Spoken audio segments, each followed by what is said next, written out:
Hello, students of Standard 10. Once again, I am here in this YouTube channel of Mount Brescia. I think you people are enjoying a great deal. Okay, enjoy. You are having your summer vacations now. It's the time for summer vacation. Do you remember last year you had summer vacation this time? So this year, all vacations. This year, you are having too much vacations. Enjoy your vacation as much as you want. So, when you will feel like come to school, at that time don't do absent. Okay, you are very much, when the schools were regular, you people were doing absence. Now, as much as you want, you remain at home, do whatever you want. Now when you will fed up at home, then come to a regular classes. Whatever it is, we were in the history chapter 3, nationalism in India. Today we will go through a new topic, that is towards civil disobedience. Civil disobedience. Acha, do you remember non-cooperation movement? Non-cooperation movement was started by Mahatma Gandhi, and in different places people take this non-cooperation in different aspects, different mentality. In towns and cities, people think differently. In village or countryside, people think differently. In the factories, people think differently. And everywhere, at last, the violence arises. But non-cooperation movement was called in the form of non-violence. But people at last became fed up and started violence. So Gandhiji has called off. In 1922, Gandhiji decided to withdraw the non cooperation movement because he felt the movement was turning violent in many places, and satyagrahis needed to be properly trained. Satyagrahis, the people who follow the people who follow this movement of satyagraha, they should be non-violence, non-violent, but they are following at last the path of, means their tolerance power were less. So Mahatma Gandhi thought that they should be first trained to be tolerant towards non-violence. Then only this struggle can be successful.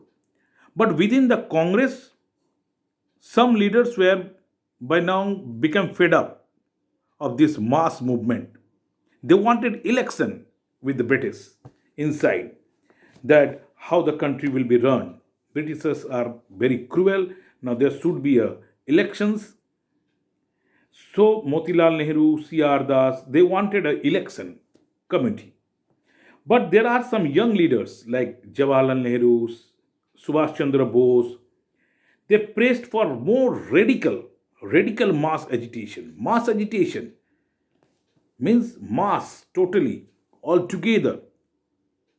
Every people of the country should agitate against the Britishers, but most radically means to more violently, tit for tat.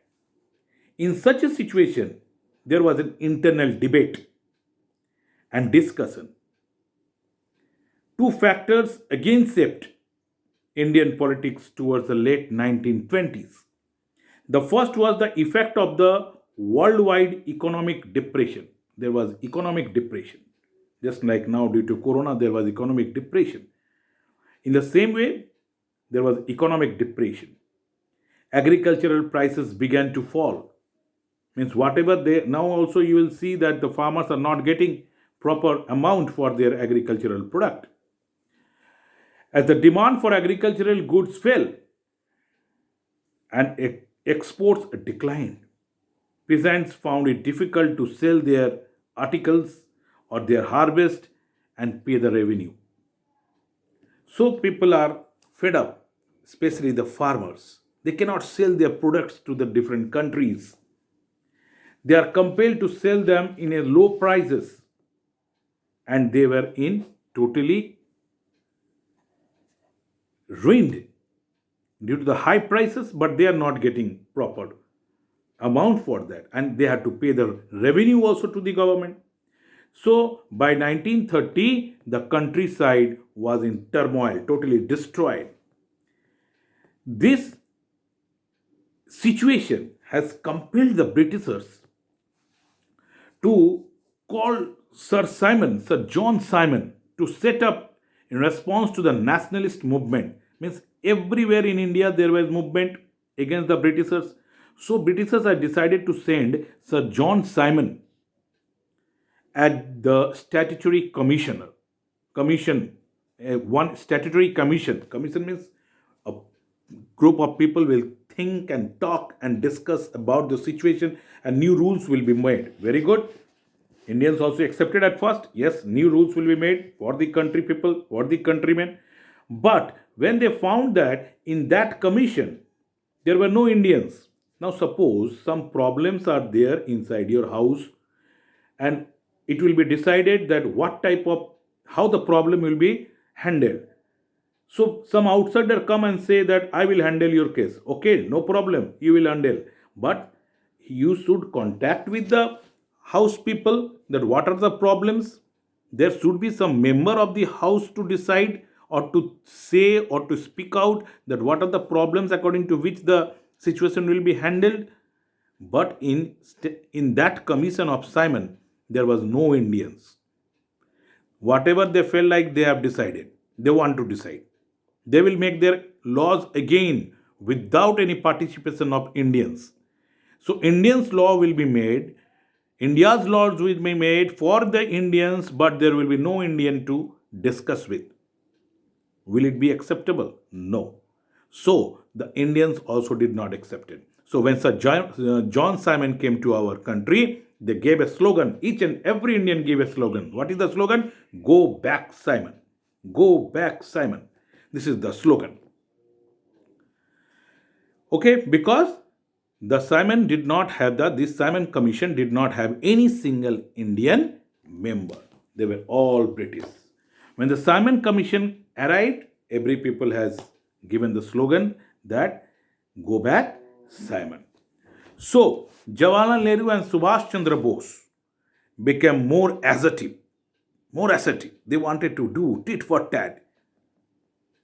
The liberals and moderates who were proposing a constitutional system within the framework of British dominion gradually lost their influence.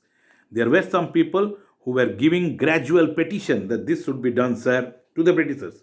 Sir, my work, this is the work of the Indians. They were giving petitions, but they are also now fed up because they are giving petition after petition. Petition means application, but their work is not being seen by the Britishers. So, at last, Jawaharlal Nehru, in the Lahore session of 1920, 1930, 26th January 1930, in a Lahore session, he declared for Purna Swaraj.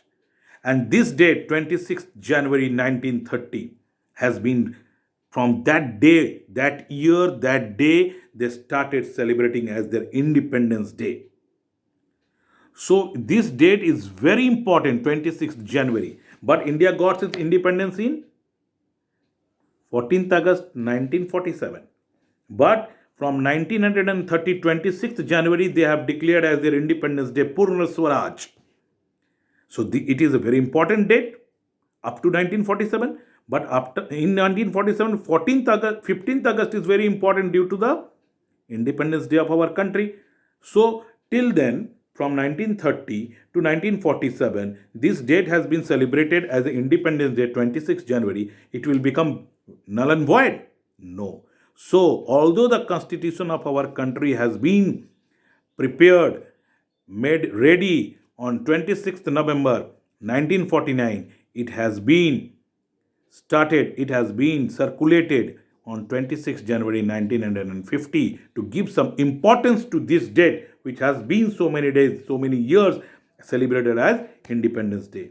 And that is why on 26th January this constitution has been started, circulated, and that is why enacted, and that is why this date we consider as a Republic Day. Next, civil disobedience movement and salt march we will go through in the next video. Thank you.